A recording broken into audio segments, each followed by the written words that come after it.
Queridos irmãos, Padre Mir, Padre Paulo, Padre Aruto, nossos irmãos aqui do presbitério, essa equipe de música, nossos ministros, o povo de Deus presente, família Somácia. Nós somos família Somácia, sempre fomos. Hoje nós estamos concluindo a festa de São Jerônimo Emiliani, padroeiro universal da criança órfã e da juventude abandonada, pai de todas as orfandades, pai dos pobres, como também no início da companhia dizia São Jerônimo, pai dos pobres. Então, falar de São Jerônimo é falar da bondade de Deus.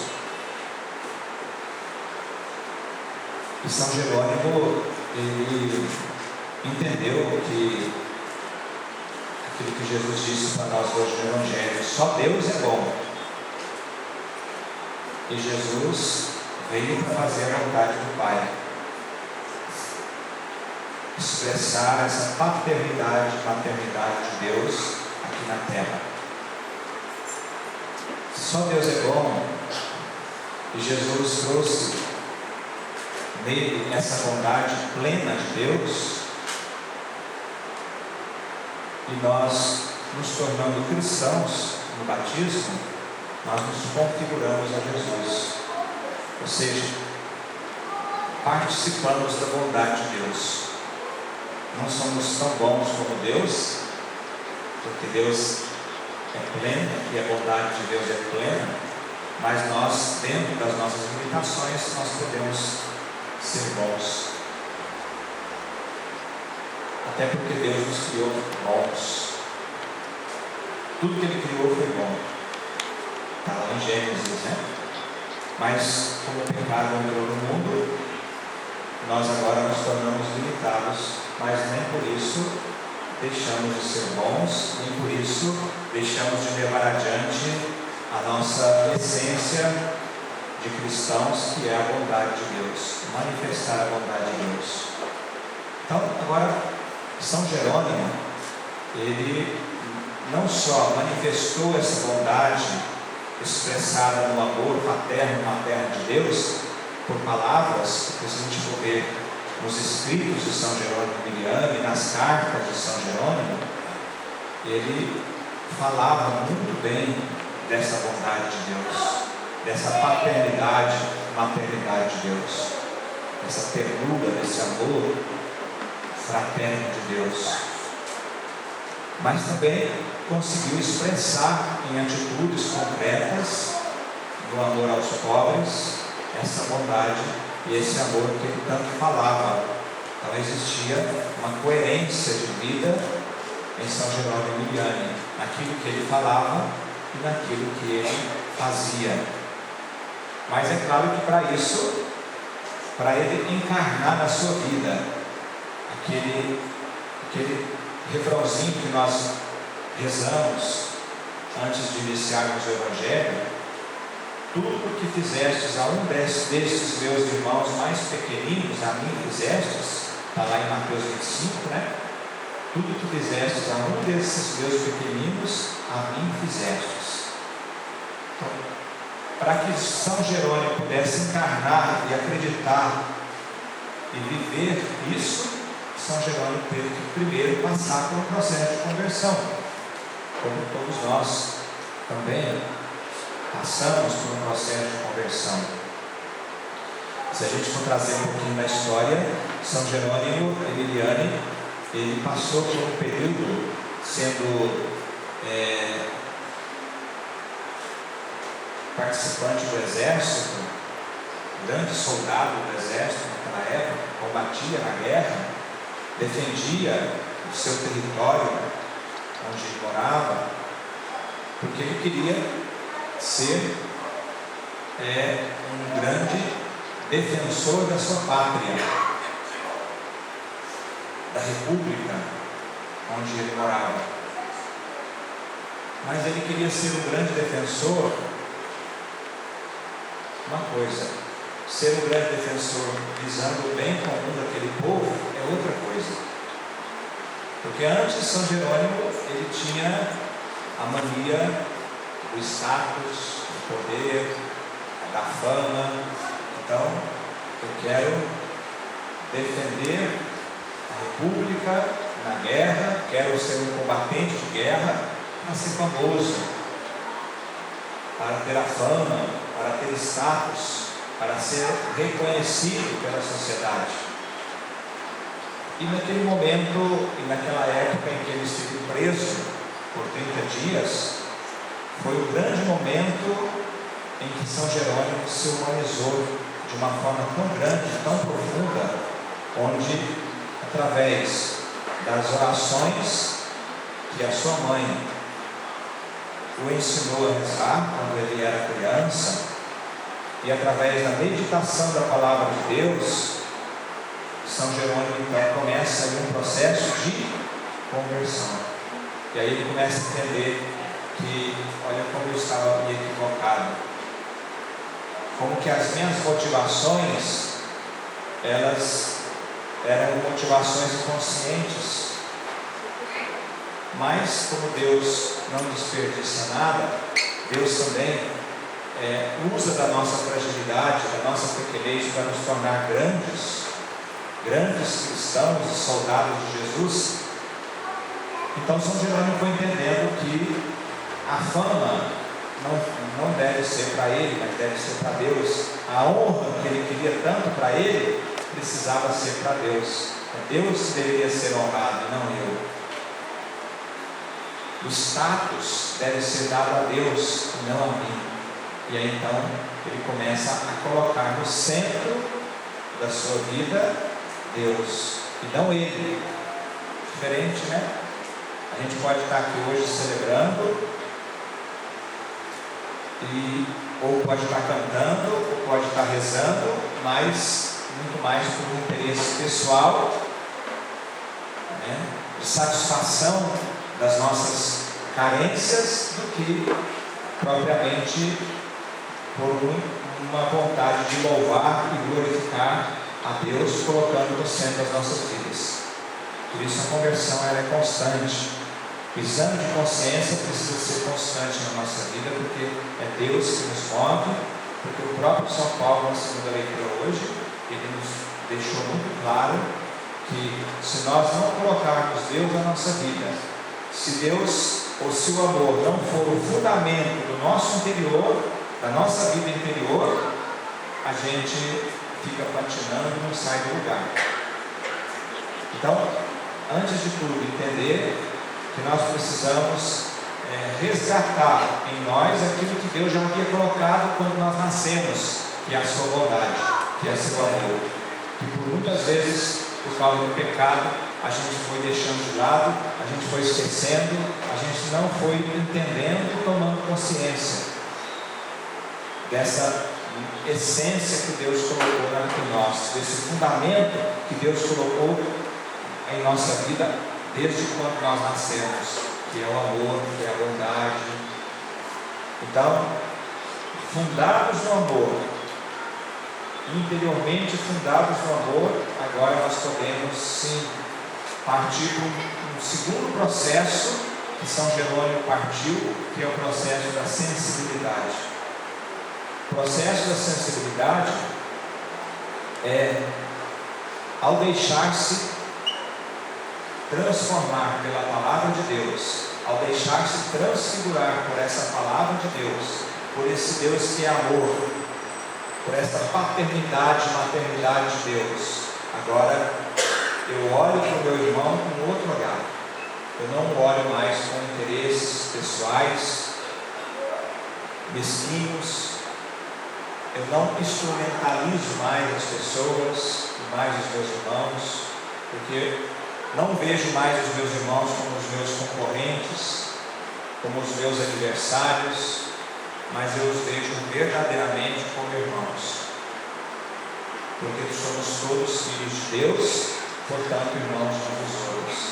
E aí essa sensibilidade ela vai sendo aguçada ainda mais, porque aí no meio de toda essa irmandade a gente vai percebendo que existem aqueles e aquelas que precisam de um cuidado mais especial, de um cuidado maior.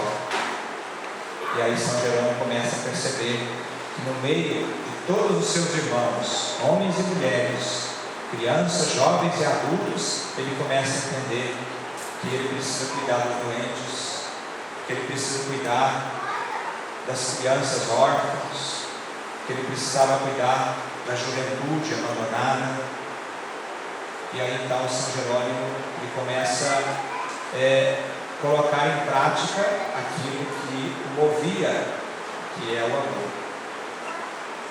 E aí ele aprende aquilo que Isaías na primeira leitura nos dizia: reparte o pão com o faminto, reparte o pão com o faminto, recolhe em tua casa os pobres desabrigados, veste aquele que vês nu, e não te escondas daquele que é a tua carne, daquele que é teu irmão. Porque se tu fizeres isso, se tu aprenderes a partilhar o pão, se tu aprenderes a fazer a experiência da partilha, tudo volta em dobro para você, porque Deus vai estar contigo e tudo que pedires a Deus Ele te concederá. Aqui na primeira leitura, a experiência da partilha, a experiência da partilha do pão. Reparte o pão, reparte a vida, reparte a sua solidariedade com quem sofre, com quem passa necessidade. Porque Isaías, ele tinha um problema na época, Por isso que levou Isaías a dizer isso, porque o pessoal fazia jejum, e é bonito fazer jejum, mas um jejum que agrada a Deus, e não um jejum que busca seus interesses pessoais. Então o povo jejuava, e era normal, e fazia parte do rito do povo judeu jejuar. Mas o próprio profeta Isaías percebia que aquele ritual de jejuar era um ritual sem vida, porque o jejum verdadeiro é o jejum que traz vida. Porque quando a gente jejua e a gente continua jejuando, porque o próprio Jesus disse que nós devemos continuar jejuando, e tem muitas coisas que nós só conseguimos superar com jejum e com oração. Então o que é o jejum? Senão abrir esse espaço dentro de você, dentro de mim, que está tão cheio de bugigangas, tão cheio de coisas, que a gente não abre espaço para Deus na nossa vida. Aí quando a gente começa a jogar algumas bugigangas fora, quando a gente começa a abrir mão de algumas coisas nossas, quando a gente começa a renunciar a algumas coisas, a gente abre um espaço. Pode até sentir um certo vazio, naquela hora, um certo incômodo, mas Deus vem e preenche a sua vida, porque você abre espaço para Ele. Esse é o jejum que agrada a Deus, e não aos seus interesses. Então, por isso que Isaías vai dizer: não adianta fazer esses jejuns aí, não adianta todo esse ritual que não traz vida. Olha o pobre que está sofrendo, reparte o pão com ele. Esse é o verdadeiro jejum que agrada a Deus. Agora, se a gente é capaz de jejuar como manda os mandamentos de Deus, as leis de Deus, mas um jejum que traz o significado de vida, olha, hoje eu vou deixar de comer, porque eu sei que tem muita gente que não come no dia de hoje, e eu vou estar solidário a esses que não comem. Vou deixar de comer hoje, porque eu quero rezar e pedir a Deus que me preencha com o seu amor e me dê força para continuar lutando a favor da vida. Olha que jejum bonito, que rico, que tem vida é esse. Aí a gente vai para o Evangelho, para a gente concluir a nossa reflexão. A gente vê o jovem rico procurando Jesus e pedindo, e perguntando para ele: mestre, bom mestre, o que devo fazer para ganhar a salvação, já que tu veio para nos salvar? E Jesus vai dizer para ele o quê? Segue os mandamentos de Deus. Quais são os mandamentos de Deus? E aí Jesus foi ajudando ele, foi enumerando os mandamentos, e ele foi dizendo: mas tudo isso eu faço, Jesus, tudo isso eu vivo, mas veja que era um ritual sem vida, conforme também já profetizava Isaías na primeira leitura. Por quê? Porque, veja, o jovem é outro papo, como diz o jovem, né? O jovem tem toda uma vida pela frente, né? Olha quanto tempo, quanta vida tem ainda, quanta esperança tem para esse jovem. Assim tinha esse jovem, uma vida longa pela frente. Ele era rico, ele tinha status, ele era de uma família nobre, ele era religioso, ele frequentava o templo, ele seguia os mandamentos de Deus, mas eram ricos, frios, apenas para cumprir preceitos. E é triste, né? É como se nós viéssemos à missa aos domingos apenas para cumprir preceitos. É como se nós viéssemos procurar o padre para se confessar, porque lá o frei fulano de tal pediu que eu tenho que confessar na quaresma, que eu tenho que confessar, porque senão vai acontecer isso, não vai acontecer aquilo. É um rito vazio, sem vida. Procura o padre para confessar quando você sentir na sua consciência que você precisa pedir perdão dos seus pecados, não quando alguém te manda confessar. Aí sim, esse sacramento tem vida, esse gesto tem vida. Só para dar um exemplo, né? Assim, a mesma coisa a Santa Missa, né? E a mesma coisa o amor que nós temos aos pobres, o trabalho que nós temos aos pobres, né?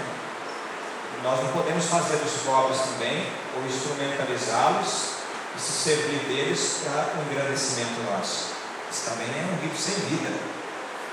Servir aos pobres, amar aos pobres, ajudar os pobres, porque Jesus serviu e amou.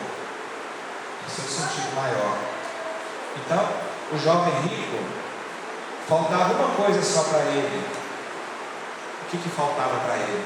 A vida, a motivação. Não é fazer o que ele fazia só apenas por interesses pessoais, ou só apenas para cumprir um preceito que as leis judaicas exigiam dele. Mas ele precisava amolecer o coração. Ele precisava olhar a misericórdia, que ela vai além das leis judaicas, que o amor, ele vai além do cumprimento das leis, que às vezes a gente precisa transgredir as leis, porque tem ali um pobre, porque tem ali um que sofre, porque tem ali um doente, porque tem ali uma criança abandonada, etc, etc. Padre, eu não vim na missa hoje, porque eu tive que cuidar da minha mãe que está doente. Eu posso comungar? Eu vim na missa do domingo passado, eu posso comungar hoje? Claro, você cuidou dela, você cuidou dele. Padre, eu não vim na missa agora, porque quando eu estava chegando, estava saindo de casa para vir na missa, apareceu um vizinho, apareceu um parente, estava sofrendo, estava chorando, eu tive que ajudar, eu dei conselhos, eu ajudei, etc. Isso foi domingo passado. Eu posso comungar? Claro, você cuidou dele, você cuidou dela. Padre, hoje eu não posso vir na missa nesse domingo, porque lá em casa a gente faz um revezamento para cuidar da mamãe que está doente, mas hoje não tem ninguém para cuidar, para fazer esse revezamento, então eu vou ter que ficar lá cuidando dela. Tem algum problema? Claro que não. Você cuidou dela, você cuidou dele, que é o tema de ontem, né? Do Dia Mundial dos Enfermos, que o Papa Francisco nos trouxe a reflexão. Então o que faltava para esse jovem? É cuidar dele, é cuidar dela, é cuidar dos pobres, é ir além das leis, além dos rituais, mas se deixar mover pelo amor. E quando a gente se deixa mover pelo amor, a gente vai entender que o amor não tem limites, não tem uma lei que coloca um limite, que até no sábado você não pode andar mais do que 500 metros para fazer caridade, porque senão você está indo contra as leis. Era os preceitos, fazia parte dos preceitos naquela época. Não, o amor não tem dia, não tem hora, não tem quilômetro, não tem metragem para você praticar o amor. Então, queridos irmãos e irmãs, que nós possamos nos deixar mover por esse amor que vem de dentro de nós, nos deixar mergulhar nesta bondade de Deus, a qual nós fomos criados, para que nos deixando mergulhar por ela, nós possamos então colocá-la em prática no amor aos mais pequeninos. Hoje, nós somáticos, nós cuidamos nas nossas obras, das nossas paróquias, junto com vocês, dos mais necessitados, das crianças, mas nós temos que ter um olhar mais adiante. Olha, o que nós podemos fazer, nós como família somática, nós os padres, nós os leigos, todos nós podemos fazer por aquelas crianças Yanomamis que estão morrendo de fome lá na Amazônia. Porque vocês acham que não dói no coração do somático quando a gente vê uma criança Yanomami sofrendo e morrendo de fome lá na Amazônia e sem poder fazer nada? O que nós podemos fazer por elas? Rezar? Podemos rezar, mas será que nós podemos fazer mais? E aquelas crianças que estão lá morrendo no terremoto da Síria, da Turquia, e aquelas crianças que estão morrendo lá na Ucrânia, o que nós podemos fazer um pouquinho mais por essas crianças? Ah, Padre, nós temos tantas crianças aqui ao nosso redor. Ótimo, quer dizer, não é ótimo, né? Que pena que nós temos crianças que passam necessidade, não deveriam passar necessidade. Mas o nosso olhar, o coração somático, ele vai além dessas crianças que estão aqui ao nosso redor. É um coração tão largo, tão grande, que ele não consegue dormir sem deixar de pensar nas crianças Yanomamis, nas crianças da Ucrânia, nas crianças da Síria, nas crianças da Turquia, como os somáticos do passado, quando teve aquele terremoto no Haiti. Os somáticos não hesitaram em dizer: nós vamos abrir uma casa lá no Haiti, mesmo com todas as dificuldades nossas, nós vamos abrir uma casa no Haiti para acolher aquelas crianças que ficaram órfãs porque os pais morreram no terremoto. E nós fomos lá e abrimos essa casa. Mais de 600 crianças órfãs foram acolhidas nisso. Quando teve aquele tsunami lá na Ásia, Filipinas e na Indonésia, etc., mais de 300 mil pessoas morreram. Os somáticos foram lá e abriram uma comunidade para acolher aquelas crianças que ficaram órfãs porque os seus pais morreram no tsunami, no maremoto. Então, que esse amor de Deus possa continuar crescendo cada vez mais no meio de nós, e que esse amor de Deus possa ir cada vez mais longe, como filhos de São Jerônimo que nós somos, que nós possamos abraçar sempre mais essa grandiosidade do amor de Deus. Louvado seja nosso Senhor Jesus Cristo.